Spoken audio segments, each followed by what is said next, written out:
अस्सलाम वालेकुम स्टूडेंट्स। आज हम लोग manual research project course code 8613 का क्वेश्चन नंबर 5 जो है उसको सॉल्व करने के लिए जा रहे हैं। क्वेश्चन नंबर 5 हमारा है, what did you want to achieve in this research project. 5 marks का ये क्वेश्चन है। इसमें हम लोग objective, purpose of study, what was the critical questions that was tried to be answered in this project. तो हम लोग ये तीनों चीज़ें जो हैं वो डिस्कस करेंगे, यानी ऑब्जेक्टिव या पर्पस ऑफ द स्टडी क्या है हमारा, इसके अलावा क्रिटिकल क्वेश्चंस कौन कौन से हैं जिनके आंसर्स हम लोग जो है वो इस प्रोजेक्ट के अंदर देंगे। तो हम लोग स्टार्ट करते हैं। सबसे पहले आप देखें कि यहाँ पे जो है वो क्वेश्चन नंबर 5 है, what did you want to achieve in this research project, कि आप जो है वो इस रिसर्च प्रोजेक्ट के थ्रू क्या चीज़ अचीव कर रहे हैं। अब यहाँ पे आप अगर देखें तो सबसे पहली लाइन में ही पर्पस ऑफ द स्टडी जो है वो लिखा हुआ है। The purpose of the study is to explore the impact of audio visual aids. आप लोग ऑडियो विजुअल एड की जगह पे अपना जो सब थीम है वो लिख सकते हैं यहाँ पे। इन the improvement of writing skills, आप क्या चीज़ इम्प्रूव करवा रहे हैं आप अपने हिसाब से लिखेंगे। इसके अलावा एलिमेंट्री लेवल जो है वो भी अपना लिखेंगे, जिसका सेकेंडरी लेवल होगा वो सेकेंडरी लिखेगा, जिसका प्राइमरी होगा वो प्राइमरी लिखेगा। इसके अलावा यहाँ पे जो है वो आप क्लास भी लिख सकते हैं, ग्रेड भी लिख सकते हैं, ग्रेड 8 लिख सकते हैं, ग्रेड 9 लिख सकते हैं, 10 लिख सकते हैं। It's up to you people. उसके बाद आप नेक्स्ट देखें तो it is an attempt to understand to which extent AV aids can be helpful in the improvement of creative writing of students at elementary level. तो यहाँ पे जो है वो आपने 2-3 पर्पसेस लिखने हैं अपने, जो कि मैंने आप लोगों को बताया है कि आप लोगों ने जो है वो आपकी स्टडी का जो है वो मेन मकसद क्या है, पर्पस क्या है, आप किस वजह से जो है वो ये स्टडी कंडक्ट करने के लिए जा रहे हैं। अब सबसे पहले हम लोगों ने क्या करना है, यहाँ पे इसको जो है वो कॉपी करना है। यहाँ से हम लोग कॉपी करेंगे और इसके बाद हम लोगों ने यहाँ पे पेस्ट कर देना है। अब पेस्ट करने से पहले आप यहाँ पे देखें कि मैंने क्वेश्चन नंबर 5 लिख लिया है, मार्क्स लिख लिया है। उसके बाद ऑब्जेक्टिव जो है आपने बिल्कुल इसी तरह से जो है वो लिखना है, ये चीज़ मार्कर के साथ। और इसके बाद ये नीचे जो है वो आप बॉल पॉइंट के साथ जो है वो लिख सकते हैं। इसके बाद आप यहाँ पे आंसर देखें तो सबसे पहले मैंने हेडिंग देनी है। हेडिंग क्या है? Purpose of the study.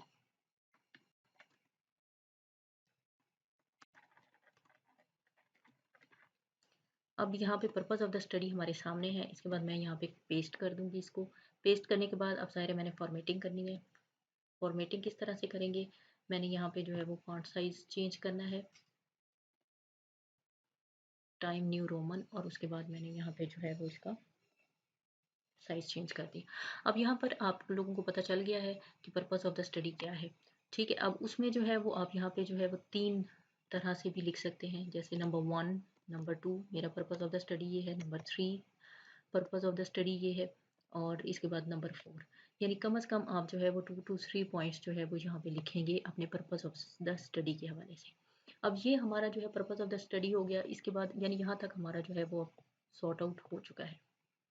ठीक है, ये काम अब हम लोग यानी पर्पस ऑफ द स्टडी जो है ये हम लोगों ने कर लिया है।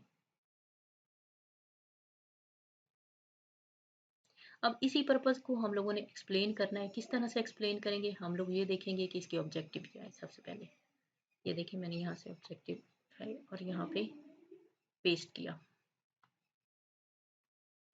Objectives of the study.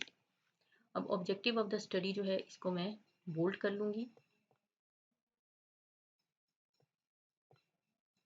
ठीक है, अब इसके बाद हम लोग ऑब्जेक्टिव ऑफ द स्टडी लिखेंगे कि ऑब्जेक्टिव ऑफ द स्टडी हमारे क्या हैं।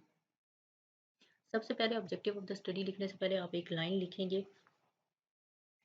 कि the main objective of the study are as following. ठीक है, उसके बाद यहाँ पे आप नंबर 1 लिखेंगे। अब पहला ऑब्जेक्टिव जो है वो क्या होगा, टू आइडेंटिफाई। अब आइडेंटिफाई के साथ आप आइडेंटिफाई भी लिख सकते हैं, एक्सप्लोर भी लिख सकते हैं।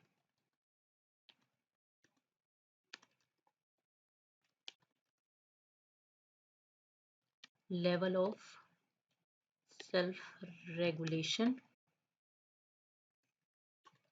among student at secondary level. ठीक है, अब हमारा यहाँ पे जो है वो नेक्स्ट ऑब्जेक्टिव स्टार्ट होगा। नेक्स्ट ऑब्जेक्टिव क्या है हमारा,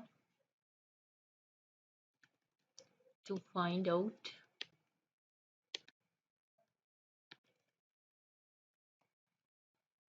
teacher practices regarding self-regulation among students। ठीक है, ये आप लोगों ने यहाँ पे प्रैक्टिसेस को फाइंड आउट करना है। अब जो हमारा थर्ड ऑब्जेक्टिव है वो होगा to find out the effects of teachers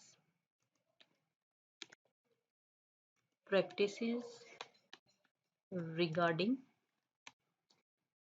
self-regulation among students at secondary level। यहाँ तक हमारा थर्ड जो है ऑब्जेक्टिव वो कंप्लीट हो गया। फोर्थ ऑब्जेक्टिव हमारा क्या होगा? To find out possible ways to improve, या फॉर द इम्प्रूवमेंट आप लिख सकते हैं, टू इम्प्रूव लिख सकते हैं the status of self regulation among students at secondary level।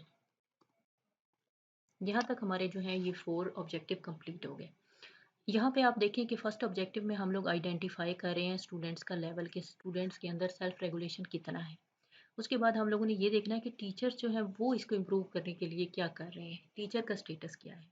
उसके बाद हम लोगों ने ये देखना है कि to find out the effect of teachers practices, कि टीचर जो है उनकी प्रैक्टिसेस के इफेक्ट्स क्या आ रहे हैं स्टूडेंट्स पे।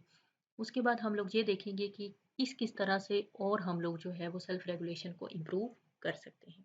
अब यहाँ तक हमारा जो है वो ये कंप्लीट हुआ ऑब्जेक्टिव तक, ये क्वेश्चन।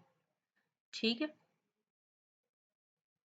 अब इसके बाद आ जाता है what was the critical questions. अब हम लोग जो है वो ये क्रिटिकल क्वेश्चंस की जो है वो हेडिंग लिखेंगे यहाँ पे।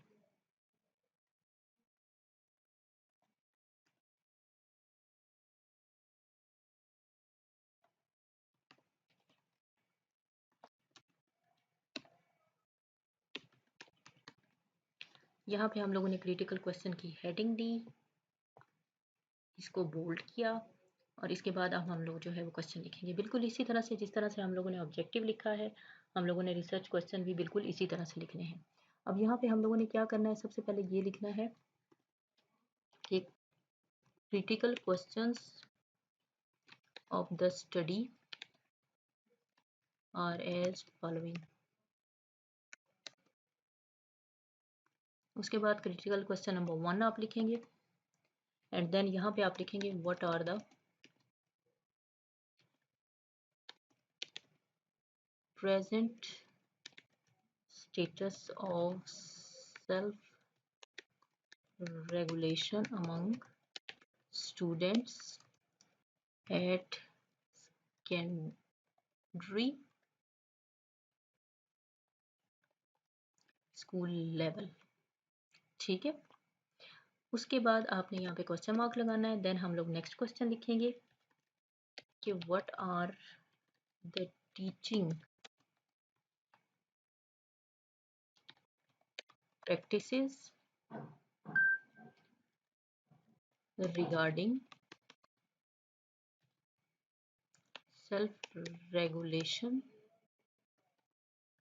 among students, question mark. Next जो है वो हमारा क्या होगा,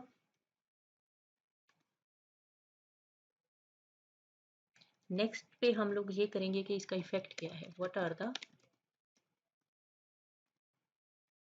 effects of teaching practices on secondary school students regarding self regulation। ठीक है, ये 3 जो है वो आपके हो गए। अब लास्ट जो है अकॉर्डिंग टू द ऑब्जेक्टिव हमारा क्या होगा, what are the possible ways for the improvement for improving the status of self regulation